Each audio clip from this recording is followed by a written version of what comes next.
Alors, la France proposait le décor des risques catastrophes et d'attentats. Donc, c'est un relief montagneux, donc on le voit sur des risques d'aviation. Une façade maritime avec des risques de tempête. Et on est situé dans l'Atlantique Nord. Et nous avons une activité sismique et volcanique. La Terre a encore tremblé il y a 48 heures, je pense, en Vendée. Bon, c'était petit, hein, c'était à Troyes, à Noirmoutier. Mais on voit l'Italie il y a quelques semaines. Cinquième puissance mondiale, un rayonnement international, ce qui nous amène à avoir des conséquences éventuelles et surtout la nécessité d'intervenir à l'international pour des populations françaises qui sont nombreuses à l'international. Un vaste réseau de communications terrestres et ferroviaires, un trafic maritime extrêmement important avec des risques majeurs, on l'a vu lors des catastrophes marée noire, et un parc nucléaire, il ne faut pas l'oublier, qui peut être source de risques. Donc, on distingue classiquement, si vous voulez, des catastrophes humaines, technologiques, et les catastrophes naturelles, et je dirais, mais aussi des actes terroristes. Je pense que je distingue un peu les deux, ce n'est pas tout à fait la même chose. Et il est possible qu'on le verra sur les attentats, l'impact soit peut-être différent. Je vais revenir un peu sur l'historique des CUMP et commencer par les attentats des années 80-90. La France en a connu de manière importante. Donc le train Capitole Paris-Toulouse, la rue des Rosiers. Bon, les plus connus sont les attentats de la rue de Rennes, le métro Saint-Michel, Port-Royal. Alors, ce qu'on pourrait dire, c'est que les services de secours qui ont été mobilisés, ils savaient faire pour les blessures physiques, mais les blessures psychiques, souvent invisibles, n'étaient pas prises en charge. Donc, ce sont des blessures qu'on appelle psychotraumatiques, le concept étant le traumatisme psychique. Donc, ce sont souvent des blessures invisibles, avec des patients qui vont repartir sans aucune séquelle physique, mais qui vont se retrouver des fois confus, hagards dans les rues. Dans le passé, les catastrophes, la France en a connu, hein, la grippe, on a des grandes épidémies de grippe. Nous sommes un pays où il y a du charbon avec de grands accidents de mines de charbon, naufrages, tempêtes, accidents ferroviaires au début de la mise en place de l'industrialisation, des accidents collectifs de stades comme Furiani et des catastrophes aériennes comme le Mont Saint-Odile, par exemple. Nous avons connu des actes terroristes. Nous avons connu, il faut le citer quand même, mais avec peu d'impact sur les populations, des revendications locales. Je pense aux Bretons, aux Basques et aux Corses, mais il y a en général eu peu de... Alors, je voulais... Et l'attentat de la rue de Paris, une petite vidéo, c'est les années 80.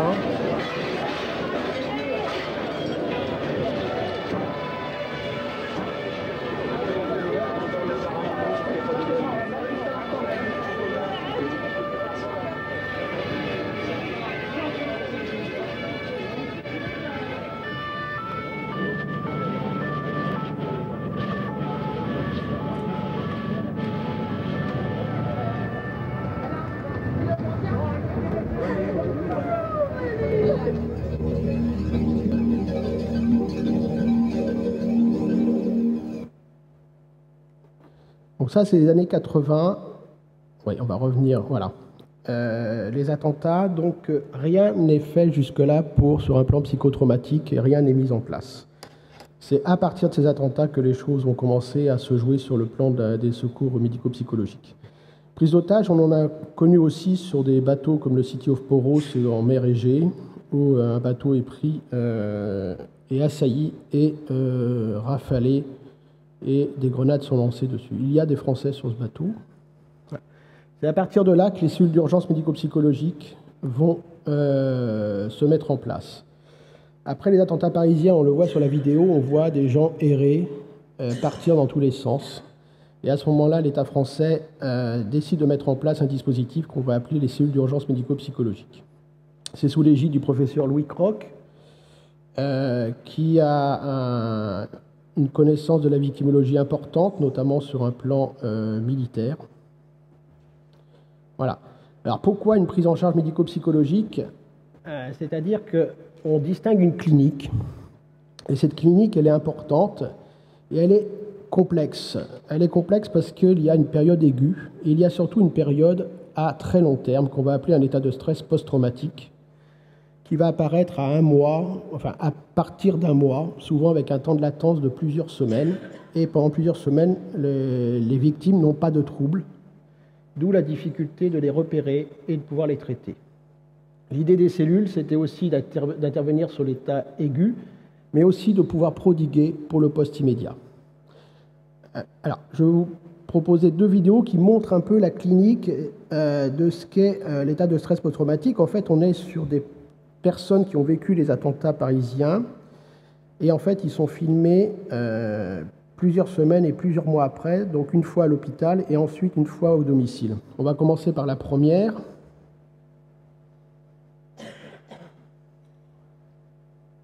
À l'hôpital, elle n'a apporté que des livres sur le terrorisme, parce que toute sa vie est désormais concentrée sur ce jour de septembre 86.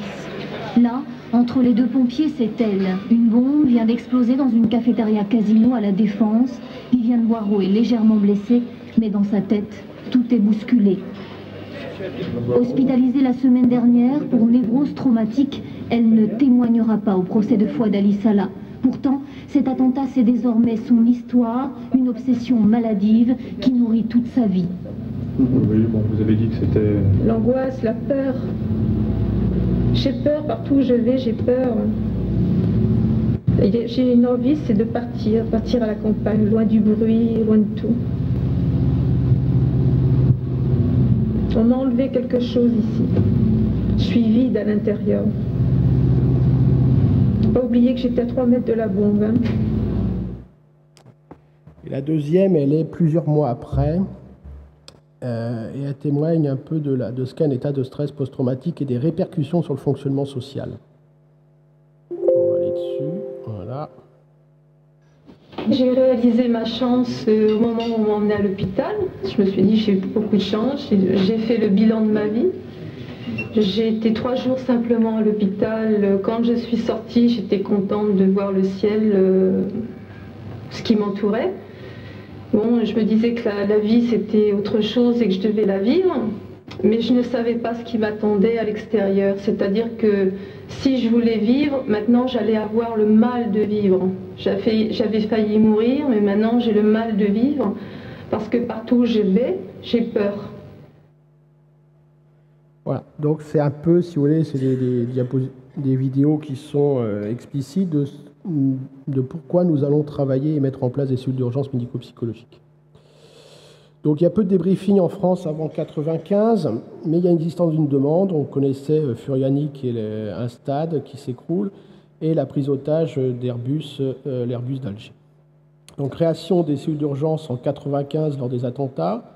Et là, on établit une doctrine, qui est une doctrine française, qui est en lien avec le SAMU, qui est élaborée par le professeur Louis Croc, qui est donc un soin préhospitalier intégré au SAMU avec une dimension de référence médicale, ce qui est différent du suivi psychologique fait par les associations d'aide de victimes.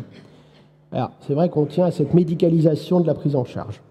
Alors, on peut en discuter, parce que actuellement, lorsque sur des grosses catastrophes ou des attentats, il y a beaucoup d'associations, dont 2 principales, la Croix-Rouge et la Protection civile, avec lesquelles il faut souvent travailler et essayer de travailler en bonne intelligence.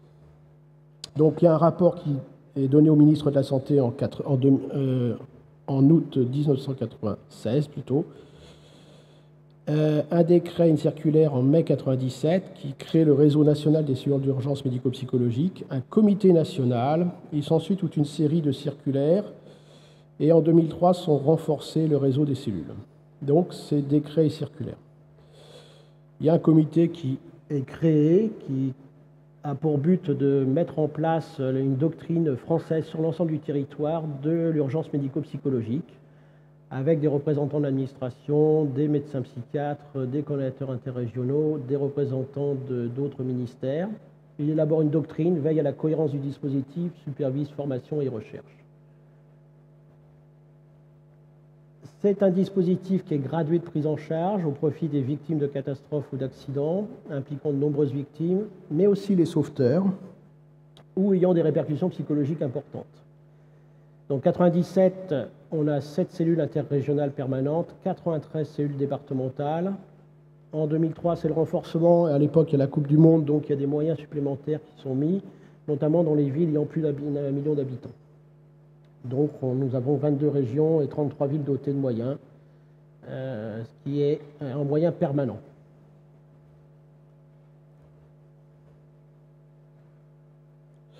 Dans les départements, il y a un référent psychiatre, une liste de volontaires. Ce sont des interventions qui sont déclenchées en coordination avec le médecin régulateur du SAMU. Et les cellules ont un rôle de formation et de conseil, que ce soit auprès des professionnels volontaires, mais aussi auprès de nos collègues du SAMU, mais aussi de toute administration qui peut en avoir besoin sur des crises sanitaires. En interrégion, il y a des moyens permanents. Pour les Pays de la Loire, l'interrégion elle est basée à Nantes. Il y a un temps de référence permanent à Nantes. Il coordonne les départements, un rôle de formation, de recherche, et fait le lien avec le comité national. Ce qui est intéressant, c'est le nouveau décret 2013. Le nouveau décret 2013, il est intéressant parce qu'il organise le territoire. Il est relatif à la préparation des réponses sanitaires exceptionnelles et confie à l'Agence régionale de santé l'organisation des urgences. Alors, ce décret, avec un arrêté en février 2014, c'est une instruction DGS relative à l'organisation. Il définit le rôle des CUM départementales, de la CUM régionale et, nouveauté, le rôle de la CUM zonale. Et on va voir que ça a un impact important lorsqu'il va falloir mobiliser du monde pour intervenir. Alors la CUM zonale, c'est quoi? Il y a un psychiatre qui est référent dans le département où se situe la ville de la zone de défense. Donc, notre collègue, il est sur Rennes actuellement. Hein. Il va coordonner l'ensemble des cellules d'urgence médico-psychologique de la zone de défense. Donc, il assure un appui technique à l'Agence régionale de santé de la zone de défense, coordonne la coordination de la formation des intervenants, en lien avec les psychiatres référents départementaux, et il assure une animation des cellules d'urgence médico-psychologique de la zone de défense. Il est surtout l'interlocuteur privilégié des ministères, et là on va le voir sur les attentats de Paris et de Nice. La mise en place des renforts s'est faite à travers la CUP zonale. Alors, au niveau national, il ne faut pas oublier un établissement qui est l'EPRUS, qui est l'établissement de préparation et de réponse sanitaire, qui est chargé à la demande du ministre de la Santé d'animer le réseau des psychiatres référents. Il a un psychiatre national référent nommé pour une durée, parmi les psychiatres référents des départements sièges de zone de défense. Hein.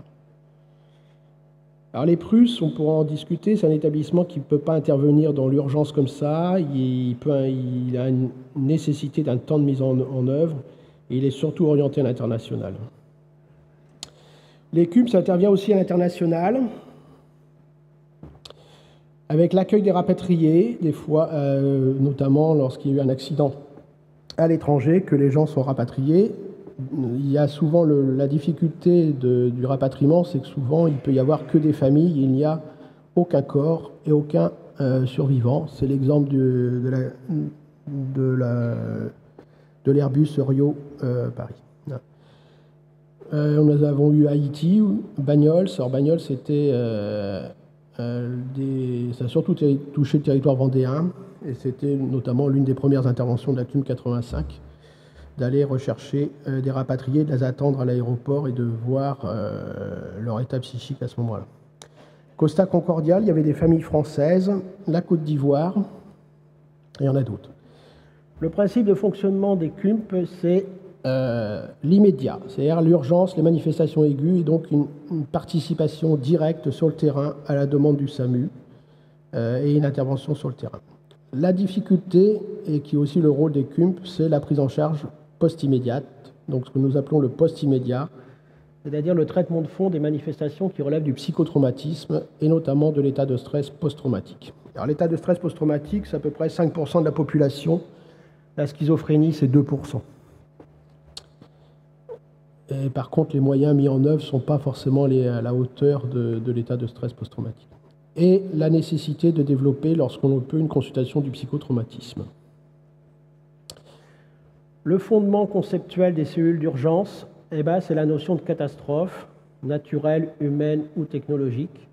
Ça veut dire que c'est quelque chose qui est inattendu, brutal, qui ne permet pas à l'organisme de se mettre en alerte et de prévoir et de se protéger. Pour vous donner un exemple, c'est-à-dire que si on vit un attentat, on ne s'y est pas préparé. Si je suis force de l'ordre, j'interviens, je me prépare à quelque chose. Donc, j'ai moins de chances d'être atteint par un événement psychotraumatique. C'est la question, c'est la catastrophe, je ne m'y attends pas. Mon psychisme ne s'y attend pas. Et à ce moment-là, toutes les barrières qui permettent de protéger sont infiltrées par le traumatisme et atteignent gravement, j'allais dire, le cœur de la psyché de l'homme, d'où des conséquences majeures. Alors, une fois qu'on a mis en place ces cellules, on peut se poser la question de quelle organisation territoriale pour les urgences médico-psychologiques. Et vous allez voir, la difficulté, ce n'est pas l'urgence, la difficulté, c'est après l'urgence. Je vais prendre 3 exemples. Une catastrophe naturelle, celle-là, je la connais bien parce que j'y étais sur place, et vous allez voir que la difficulté n'a pas été sur le moment. Donc des vents 130 km/h, un coefficient de 102, une surcote, et on se retrouve avec en Vendée 2 communes extrêmement touchées, l'Aiguillon, la Faute-sur-Mer, 29 morts, 765 sauvetages dans la nuit. Donc l'image parle d'elle-même, les communes sont totalement envahies, il y a 4 mètres d'eau par moment. Et donc nous intervenons à la demande du SAMU 85 qui est sur place. Il y a à ce moment-là peu, je vais dire, de victimes physiques. Il y a essentiellement beaucoup de gens extrêmement prostrés. Donc on intervient dès 9 h et nous allons intervenir de manière aiguë de J1 à J8 en renfort de la CUM 44 et la CUM 72. Et pensant que les choses allaient s'arrêter, les choses sont devenues beaucoup plus compliquées, avec notamment la nécessité de voir des victimes à des semaines après. Et on prend l'option à ce moment-là de mettre en place ce que nous avons appelé un plan blanc, alors pas un plan blanc à l'hôpital général, mais un plan blanc à l'hôpital psychiatrique, déclenché par l'hôpital psychiatrique, le PSM Georges Mazurel. Et nous allons mettre en place des points d'accueil et de soins médico-psychologiques dans les 2 communes sinistrées, en sachant que les gens ne pouvaient pas se déplacer, les voitures étaient inondées, il n'y avait plus d'électronique, plus rien ne marchait. Donc nous allons faire ça sur plusieurs mois, de mai 2010 à juin 2010. Nous allons aussi faire des visites à domicile, faire des groupes de soutien auprès de la population, des professionnels. Et il a fallu collaborer de manière étroite dès le début avec les associations de soutien.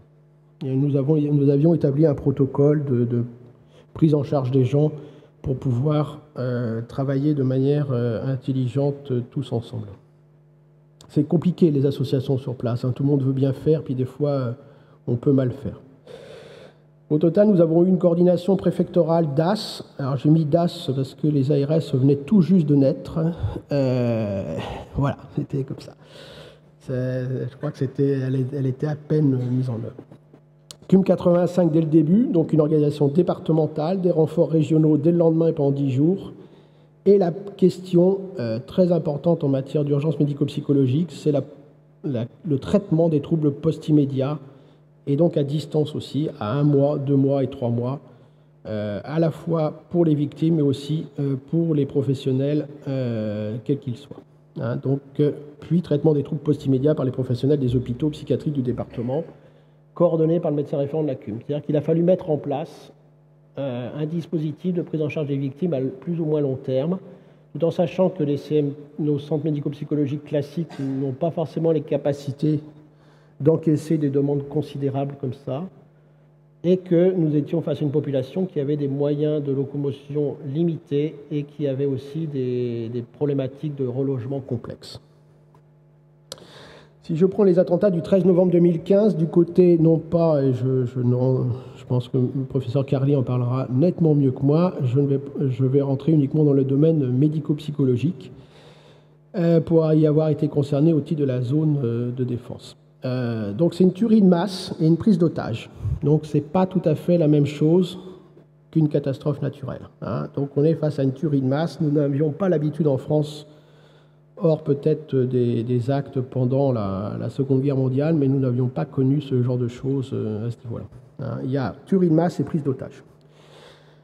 Alors la prise d'otage, il faut savoir que sur les prises d'otage sur un plan psychopathologique, mais là elle a été courte, il peut y avoir autre chose sur le plan victimologique, parce que quand les prises d'otage durent longtemps, c'est ce qu'on appelle un syndrome de Stockholm, avec des conséquences complexes.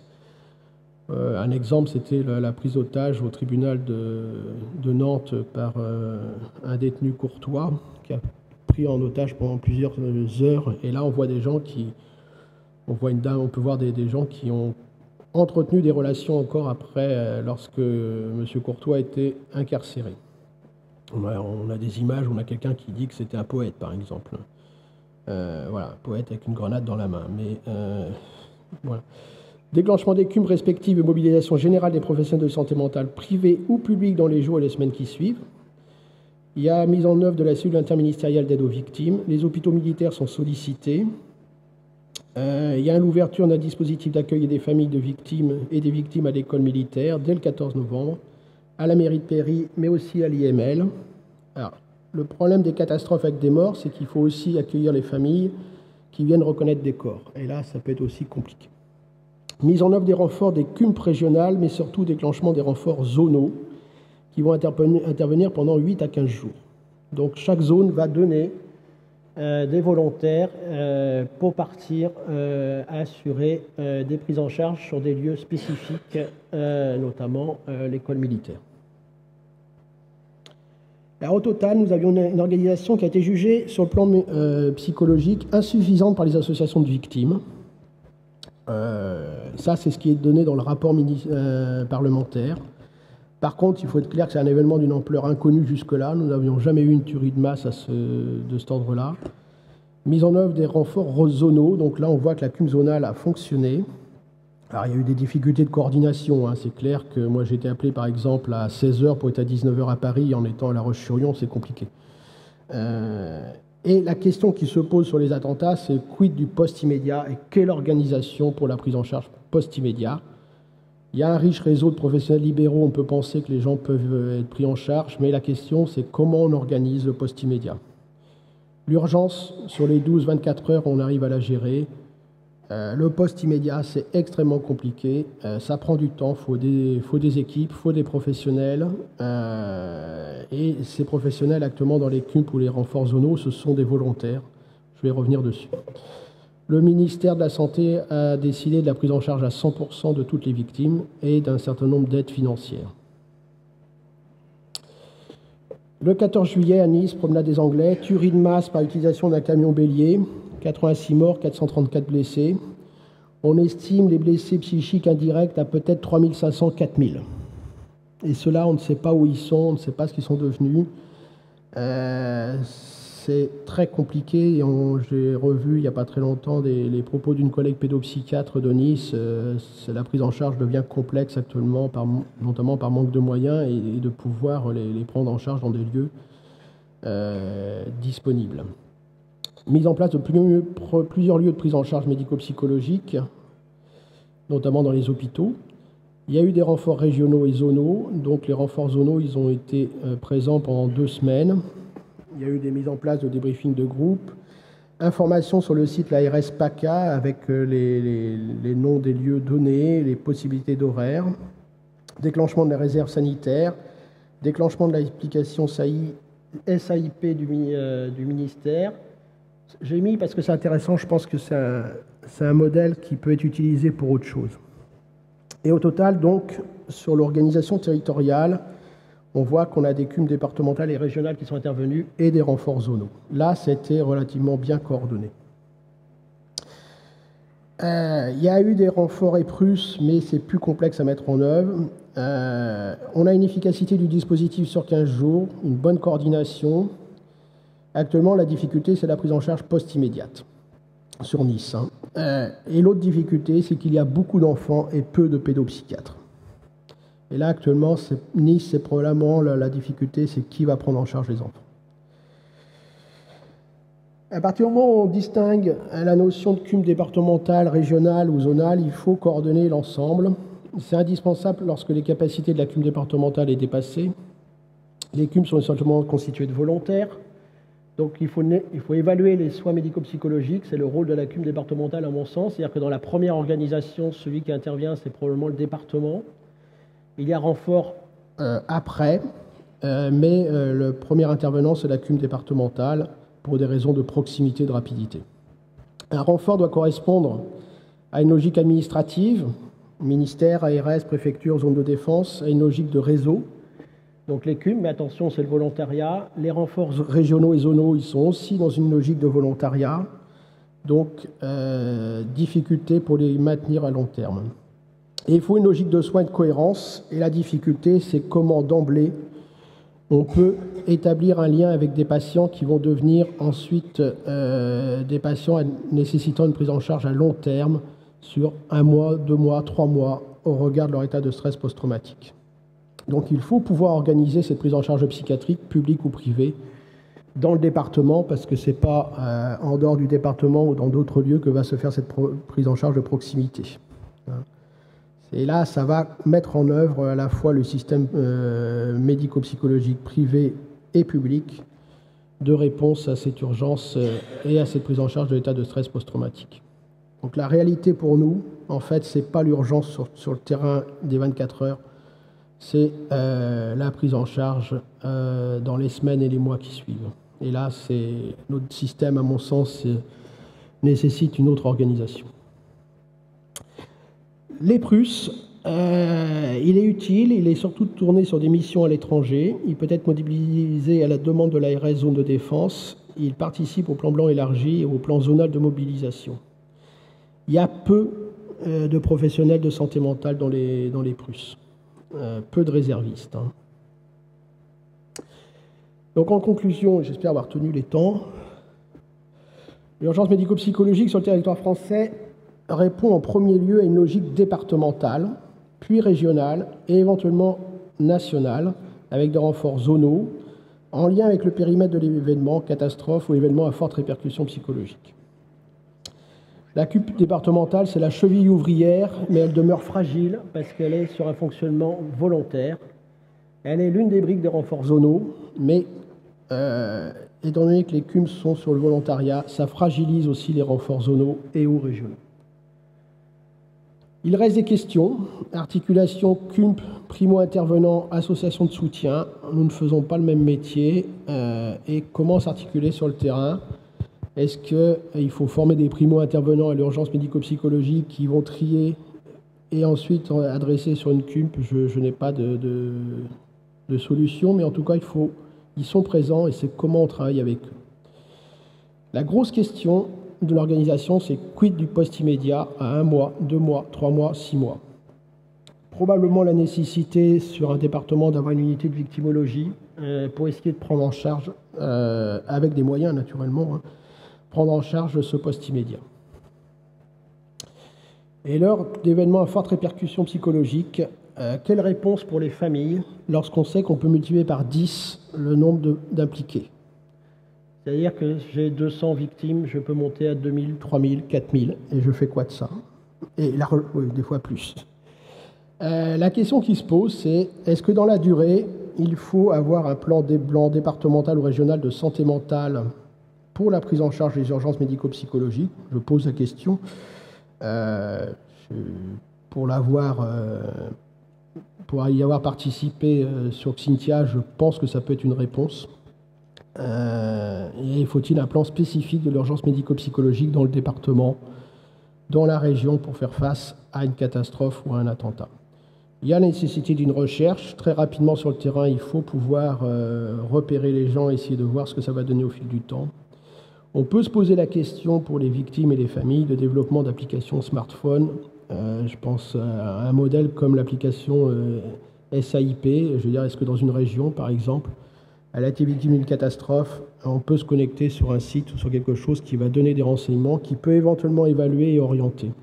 On peut se poser la question au regard de la multitude d'impliqués ensuite. Voilà. Merci beaucoup. Merci.